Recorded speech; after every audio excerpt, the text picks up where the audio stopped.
とてちんちゃん。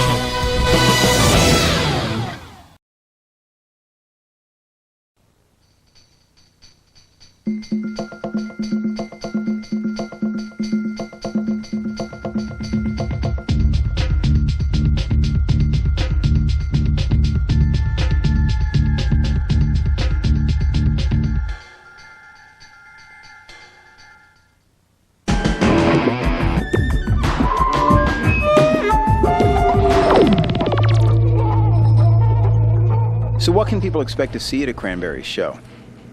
They can see 4 leprechauns standing on a stage. 1, 2, 1, 2,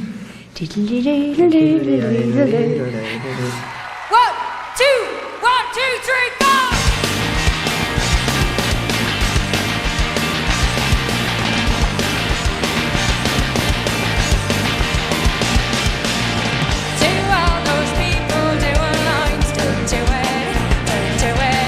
A lilting clear voice against jangling or jamming guitars marks the sound of the Cranberries, Ireland's biggest musical export since U2. From the working-class town of Limerick sprouted the guitar-wielding brothers Hogan and a drummer named Fergal. Just to go back a little bit to the early days, who were you guys' influences at the time? Who were you listening to? Stuff like New Order, Joy Division, Smiths.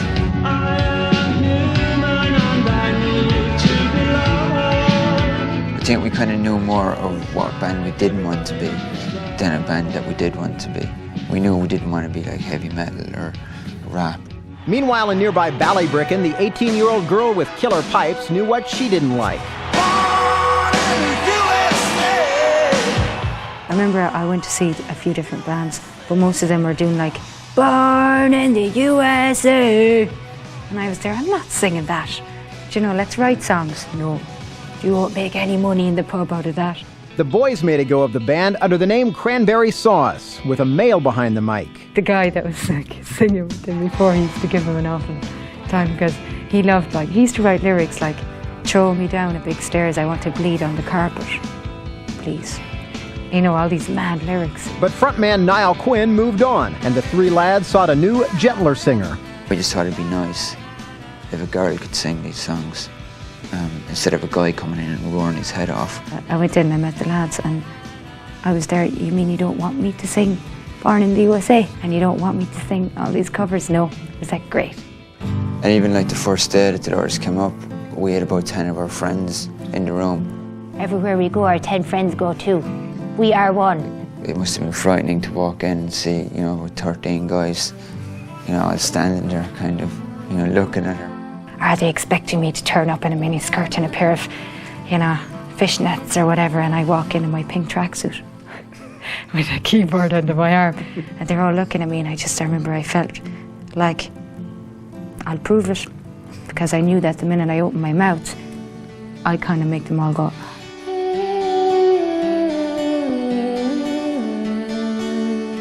Can you talk about the first time you heard her sing?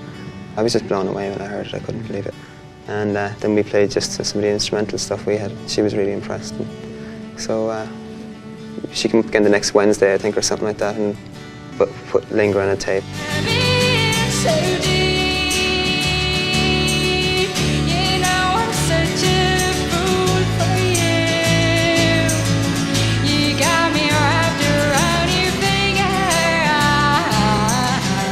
I took it home and wrote the lyrics and put structure on it and wrote the strings.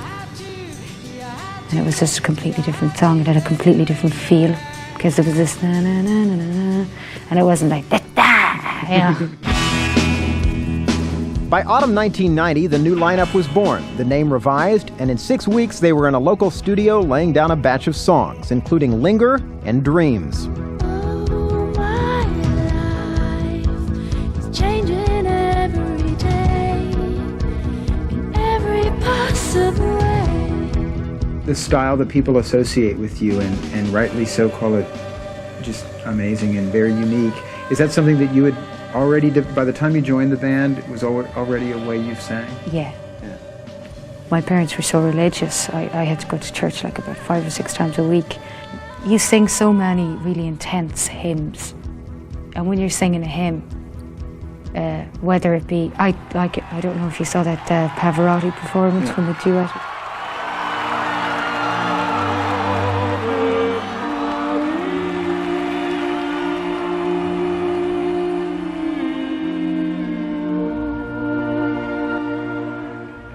Those were the type of hymns that I was weaned on, you know. It's like Latin and it's really difficult, and the melodies just keep meandering. There is no structure.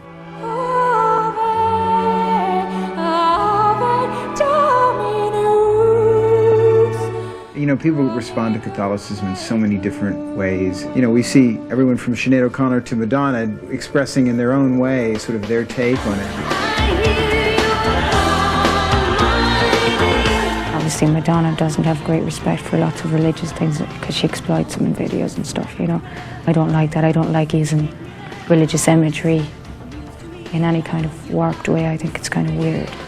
Obviously, I'd be closer to the Sinead thing on that. Sinead is pretty into her faith and she has respect for everything. Fight the real enemy! Did you have a reaction to the Pope picture thing with Sinead? She had a really rough childhood at the hands of her religious background.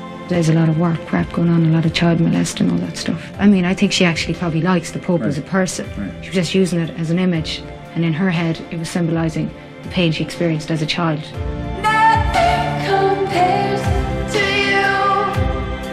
There are comparisons between the two of you vocally. Well, I was always flattered anyway, because I always loved her voice. I think she's an amazing singer. Yeah. She's still one of my favourites, actually. By 1991, the Cranberries' demo had generated enough buzz to bring industry suits to Limerick for a feeding frenzy over the band. It was just such and such from Virgin is going, so I better go in case I miss out on this, you know. And he hadn't even heard the band or anything, you know, that kind of thing. It was just to jump on the bandwagon.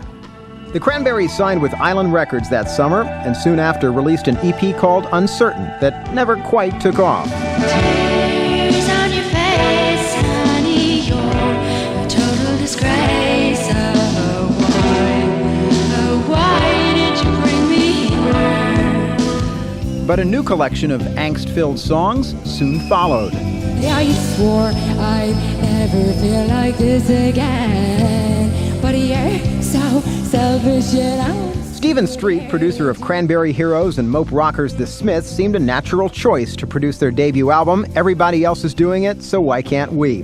But release was delayed until early '93, and the songs did not get much notice until U.S. listeners caught on at year's end. Like, it just kind of happened overnight, really. Someone just said this other record starting to sell. And Linger broke here, it hit here, and it was like, come on, get over to the States, it's happening. So it was like, yee-hoo, we're going to America. If you could return, don't let it burn, don't let it fade. So we all we came over and we played little club dates, and I think we must have done about 5 months of touring. Throughout '93 and '4, the Cranberries shared the bill with Hothouse Flowers, Suede, Belly, The, and Duran Duran. Tell me about Duran Duran then. That you guys, a relatively new band, being out with these veterans. It was relatively freaky for us. It was like big arenas, whoa, you know. And I remember like going into our dressing room and, whoa, look at all the food. Like little starving, dirty band off the dirty rock scene, and everything was so clean, and it was like, this is cool. And there's no pictures of asses and stuff on the wall. This is really cool. You like a little Duran-y growing up? Yeah, I was. I was pretty into Simon's ass, all right. I have to say I had pictures of him on my wall. Did you let him know this? I did. You know I'm such a fool for you. You got me wrapped around your finger. With hit singles on both sides of the pond and an album gone platinum, the Cranberries had cause to celebrate, and so they did at the biggest party of '94. Oh wow, you're spinning me around. My feet are off the ground. I don't know where I stay yet. Do you have to hold my hand? You must have find me. Up next, an Irish jig, a knickers scandal, and a good whipping.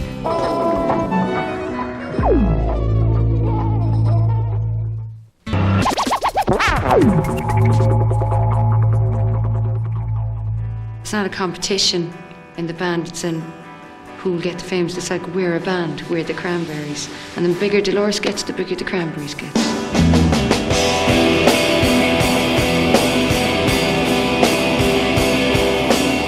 In early '94, with sales of the first album still going full tilt, the Cranberries marched straight back to their comfy couch and producer Stephen Street to record No Need to Argue, released in October of '94. The title and tracks like Empty and Disappointment refer to Dolores' rocky relationship with a longtime beau. But they say it'll work out fine. it all a waste of time. Remember after I wrote the song No Need to Argue, I just could not sing it for a long time. I just started crying all the time on stage. It was like intense, but I had to get over that. There's no need to argue. But by the time the second album was released, O'Riordan had found a happier love and, dressed in unconventional attire, married former Duran Duran stage manager Don Burton. Dolores and her Canadian mate are trying to settle into life with traditional Irish neighbours. They don't think that I can speak Gaelic, right, because I'm a rock star, right, so they're there. Shinny on Colleen, they'd be there, Shinny on Colleen on Bonacule.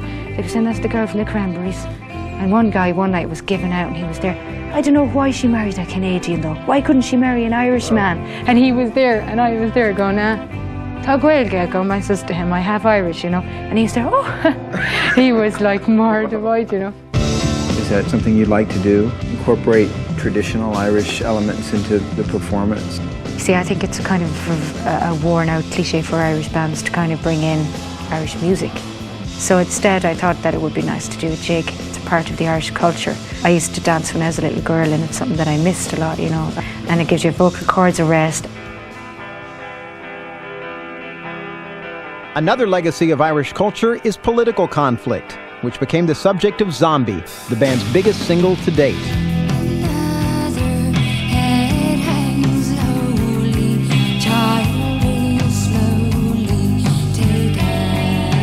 When I originally started writing lyrics and stuff, I mean, I always thought, like, oh God, I'd love to really say what I really think, you know, about a lot of things in our society, but I'd probably get myself in trouble. But I'm kind of losing that, I'll get myself in trouble thing. And this song is our cry against man's inhumanity to man, man's inhumanity to child, and war, and babies dying, and Belfast, and Bosnia, and Rwanda. The song Zombie was provoked by the territorial fight between the UK and Ireland. It's the same old teen since 1916. In your head, they're still fighting. If you cut history class, 1916 is a year of the Easter Rebellion, a bloody fight that galvanized hatred between Irish Catholics and British Protestants. To this day, the two groups continue to fight for control of Northern Ireland, a 6-county piece of land still under British rule. This is a genuine thing. This is actually happening. And we wrote a song about it. We didn't just create it. This is a reality. To translate Zombie's anti-war message to film, the band chose Sam Bayer, a director who has created many a rock video milestone. He's very creative. And he's very good at women. He doesn't treat you like a woman. Yeah. He just treats you like a person.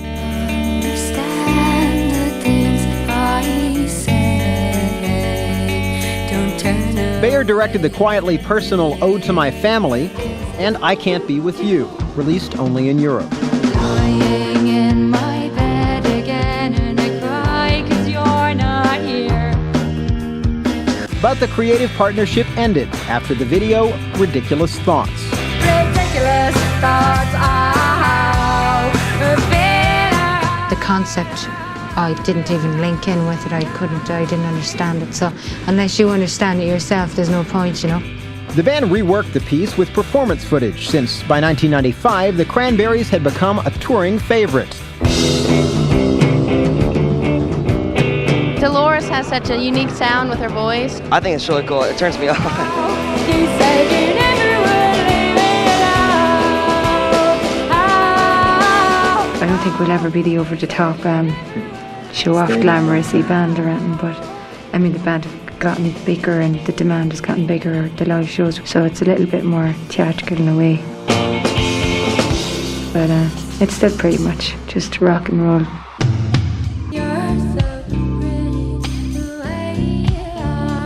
Can you talk about what it is that makes you decide to have a certain look? Oh, it's just kind of the periods you go through, you know. You don't have to have long blonde hair and big huge knockers to be nice, you know. Right. You can be small and cute and be sexy too, you know. Rock stardom also brings plenty of media attention, some good, some not so good. You know, the media can be a pain in the ass. Sometimes people try to portray it as like I'm like the Hitler of the band or something, you know. Like, they're all afraid of me, the three guys are. The rumours are true. She's just as tough as she seems. O'Riordan chose not to laugh it off when in July of '95, a tabloid reported that she played a concert minus her underpants. It was something that I would have ignored, but I think my husband wasn't impressed about it. And he was going, do you want to let these people make it out that you use your sexuality to get where you've gotten today? If I wanted to show my ass off, obviously, hey guys, you would have seen it in videos this stage, you know. So I said, okay, you know, let's go and do something about it. O'Riordan won a settlement and gave the money to War Child, a charity for young victims of war. So it was cool. I cleaned up my reputation, and also some kids got some cash and some idiot got a kick in the ass who deserved it. Dolores got the last word through a song and video expressing her true feelings about the press.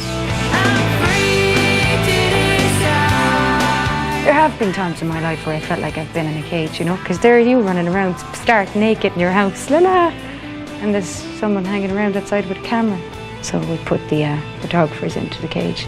Because harassment's not my forte, but you do it very well. I'm free to decide. Coming up, the Cranberries' crusade against drugs and for The Departed.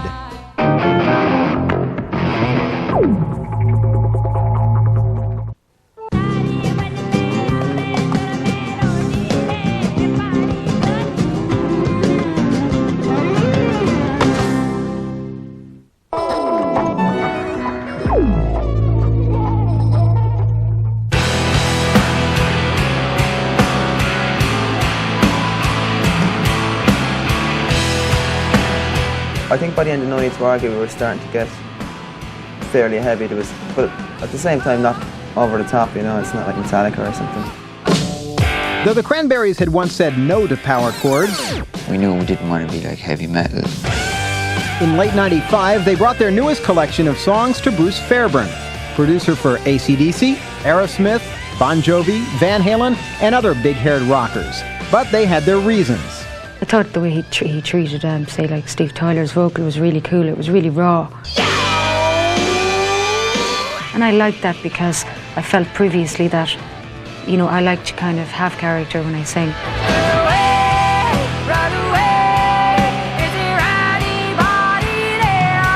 One of the things I really enjoyed about working with the band and working with them as songwriters is that they're able to get back to an arrangement, a format of presenting a song that's there in 3 minutes. And I miss you when you're gone. Harkens back to a lot of the early arrangements that were going on in the 60s, Beatles songs. I think you can kind of tell, like, on this album, John Lennon, Electric Blue, Salvation, those are the ones we co-wrote. And the rest of them then would have been, like, say I wrote Zombie, I wrote Hollywood, kind of ones where the chords are more closed, and I'm concentrating the melody on my voice. Whereas when Noel comes up with the chords, sometimes they're quite melodious because that is his voice. To the Faithful Departed was released in April of '96. The somber title is part of a Catholic prayer for the dead. And the next one is another one of our new songs.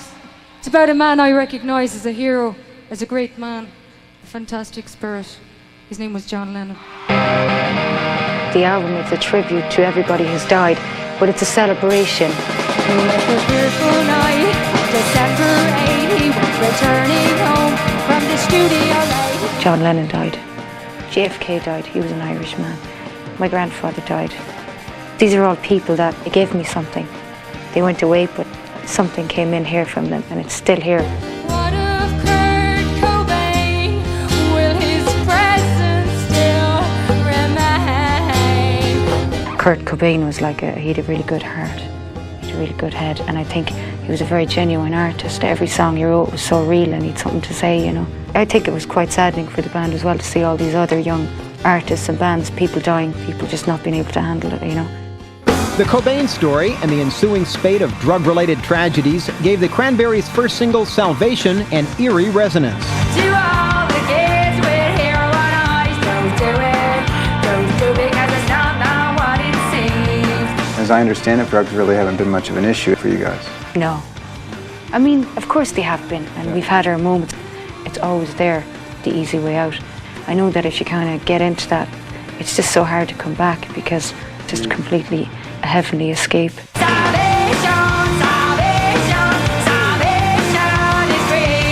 Salvation is saying that you can handle it as strong as an individual without taking these substances. You don't have to go and kill yourself.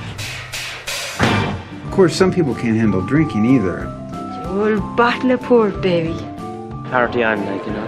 No, I'm not advertising here.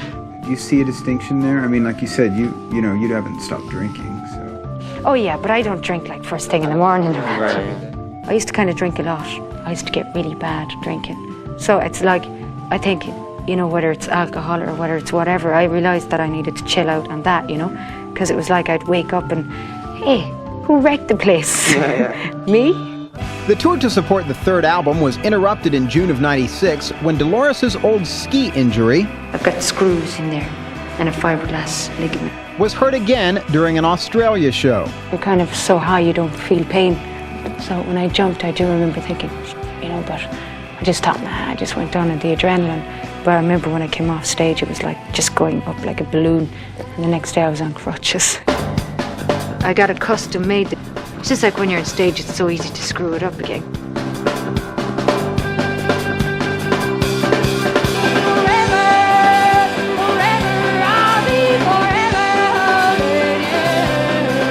You spent so much time on the road the last 3-4 years, and yet you're starting a life. You're engaged as well.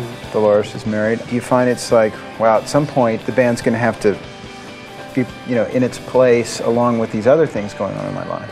It's just a case of finding a balance. Yeah. And I think we've all quite managed to hold it together well. You know, we haven't gone off the rails or anything. The band is one thing, and it's like a little family, and you're very close, and you have experiences in life that you can only share with those three guys. I have a relationship with Mike, Ferg and Noel that I only have with those 3 guys that I don't have with my husband. It's kind of like having an affair, I suppose, you know, it's like your band.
また最低の2人による気分の悪いアドベンチャーが続く。Hey, baby.